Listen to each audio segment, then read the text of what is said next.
What's going on, people? Welcome back to another video. My name is hughwizzy and you're watching 90 more. Very late, but I will do the videos, so just keep badgering me. Love to your mothers. Fortification squad, how you all doing? Make sure you are subscribed if you're new, and drop the video a damn like if you breathe oxygen, and hit that bell notification unless you're a massive bell end. Hey. I know a lot of people have been asking me for this video, and I'm sorry that it's taken me so long to do it. However, I've had some stuff going on, and you know how it is. Here's the video, alright? Will you want to do it? Here we're doing it. Okay, let's get down to business. Brighton against Manchester United. What do I even remember about this game? It was on Tuesday night.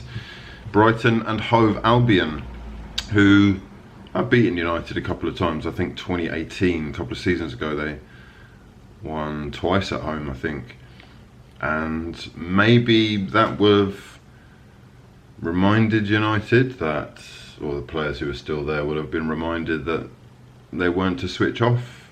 Maybe they already realised that Champions League football is within touching distance, and a win would see them go just 2 points behind Chelsea, who were later to play West Ham.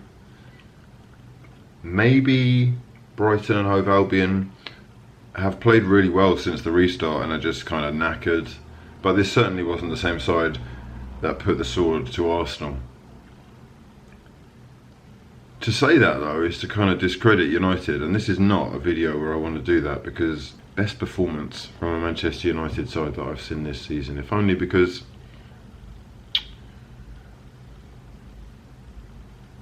well, everything is there, isn't it? It must be an exciting time to be a fan. They are potentially on the cusp of escaping the kind of hole they've been in. And it's, when you say hole, you know, it's just that they haven't been challenging for the title. They're still challenging for honours, still signing big players. Let's talk about the side.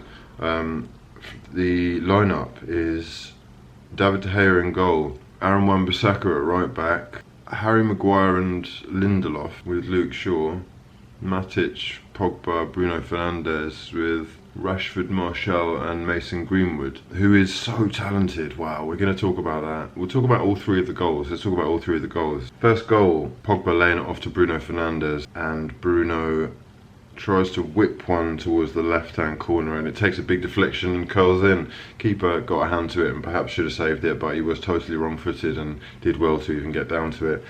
The connection between Pogba and Bruno Fernandes is something that we have to discuss, really, isn't it? Because what's happening?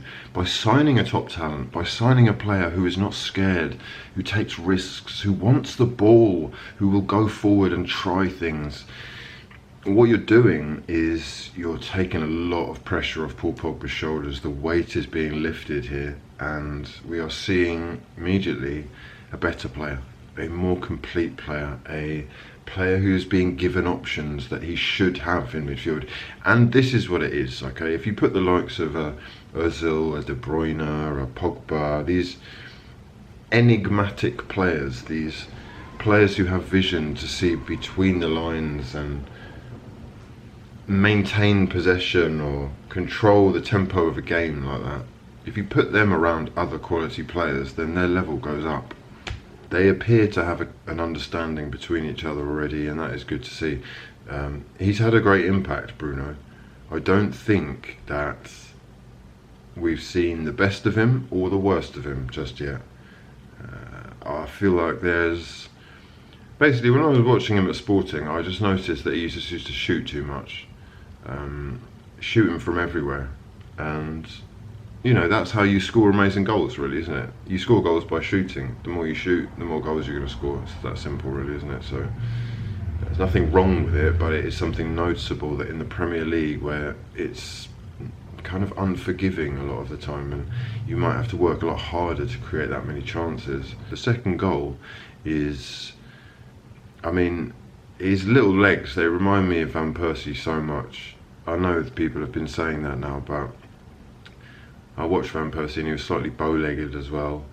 Obviously left-footed, seriously sweet connection. And again, he's not afraid. This kid, he's very good. He's way beyond his years. The goals that he scored, the goal that he scored, and for the next one as well. All right, let's just talk about the goal for a second. Down, he's obviously playing the right hand side. I don't see him there forever. Doesn't matter, because he's capable of moving in between the spaces into the half space and taking a man on. He's not afraid, dropping a shoulder, a couple of step overs, and taking it early. He's very good, man. He's very good. The finish was top class. Like, if Sergio Aguero does that, we are licking his bum, right? I mean, that's a bit grim, isn't it? But you know what I mean. The goal is exceptional. The assist, debatably better. Let's talk about who wins the ball back. I can't remember who wins the ball back, and because I know that I seem to have a little agenda with a pork pie, it was probably Luke Shaw that won the ball back, but I'm not 100% sure, okay? Whoever won the ball back gives it to Matic, who sprays this volleyed 40-yard pass into the path, perfectly into the path of Mason Greenwood. The Matic pass is what they were working on. They were twerking over it on the old Sky Sports. The Greenwood pass is what got me off, because it's dinked, it's weighted to perfection, and it falls into his path perfectly for the volley. I mean, was it a volley? I think it was a volley.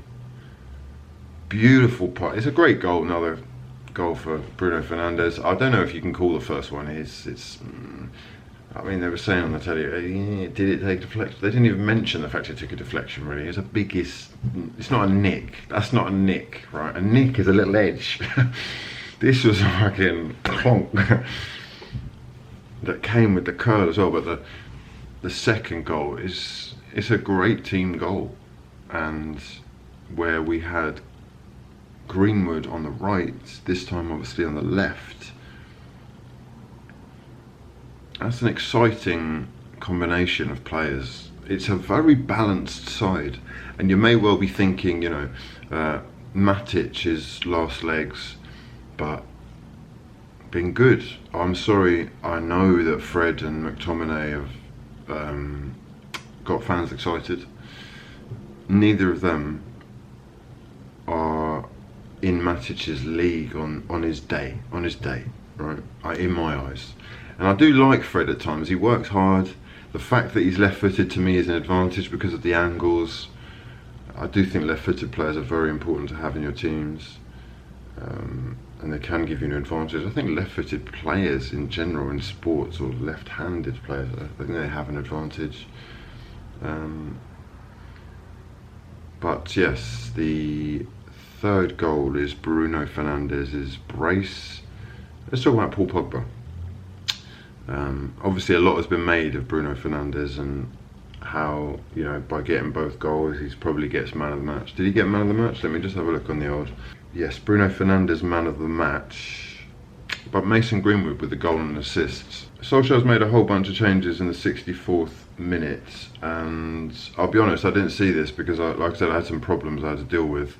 However, he's made a whole bunch of changes. Pereira, McTominay, Williams, Igalo, Daniel James all coming on, and I think that is where Manchester United are going to come unstuck, basically, because it's quite clear they have a side, they have a team that are capable of doing things, very fast on the counter, quite good defensively. Their weakness is their bench. There are no top-class players on that bench. And I love Igalo, personal friend, Big Ben. You're doing great stuff, but the difference in the quality of benches at Manchester City and Manchester United is stark. And that'll be the difference between them going all the way, or at least pushing aside all the way. But promising signs, for sure. 2 points off fourth. And I'm sorry to say this, but if Manchester United, I mean, he's going to pit Lampard to it at this rate. Chelsea have got a much more difficult run in than United from the looks of things, and you would expect United to come, I think they might even come third. Let's talk about Brighton for a second. I don't know why they haven't started Moy. If you don't start Aaron Moy, then I don't believe that you're trying. Bissouma is the most impressive player at the club right now, and I really like the kid Tariq Lamptey, who they tried to push forward into a more advanced role because I guess he's really quick, difficult to deal with, but he just couldn't get in the game. Not the best performance from Brighton, really, was it? And they're going to be back into the relegation battle now, aren't they? God, 5 points clear, but 6 games left, so what, 18 points to play for. You're not safe, mate. You're not safe. With the way that West Ham pulled a win out against Chelsea, that's opened it right up as well, so it could get very tasty. Listen, I'm really sorry it's taken so long to do this video, but it is what it is. Life gets in the way sometimes. There's going to be loads more coming though, so if you are new to the channel, and I know there's like 50% of the people that watch these videos don't subscribe, please do. Hit the notification bell as well, because YouTube works differently these days. And I'll catch you in the next one. Adit. Peace.